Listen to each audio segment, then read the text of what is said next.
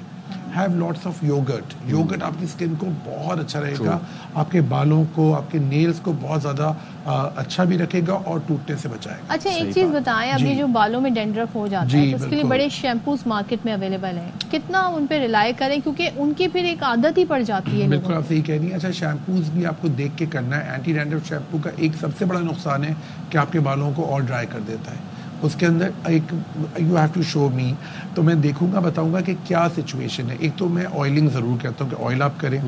کچھ اسپریز آگے جو آپ کے بالوں کی جڑوں کو امپروو کرتے ہیں. پھر میں بلڈ ٹیسٹ ضرور کراتا ہوں. ایک IgE بلڈ ٹیسٹ ہے, CPESR ہے, HbA1c ہے, جو آپ کو بتائے گا کہ انٹرنل کیا پرابلم ہے. اب ظاہر ہے خشکی کی وجہ سے ہو رہا ہے, تو ہم آپ کے کھانے پینے میں ہم آپ کی چیز کریں گے. آپ کے اندر کچھ ایوننگ پریمروز ایک کیپسولز آ رہی ہیں جو فیمیلز کے لیے اسپیشلی بہت اچھی ہیں, آپ کے ہارمونل بیلنس میں بھی ہیلپ کرتی ہیں. وائٹامنز جس میں زنک ہو, میگنیشیم ہو. ایک چیز کا ضرور خیال رکھیں کہ آپ کے وائٹامن سے فولک ایسڈ ضرور ہو. وائٹامن C بہت اچھا ہے بالوں کے لیے, اسکن کے لیے. ڈینڈرف کا جو جہاں تک تعلق ہے وہ آپ کے پانی سے بہت ہے, اور آپ کے لائف اسٹائل سے. ڈاکٹر صاحب آج کل مارکیٹ کے اندر وہ ڈرائی شیمپوز بھی آ گئے ہیں. میں نے I got my self one, وہ آپ اسپرے کرتے ہیں بالوں پہ, جس یو نو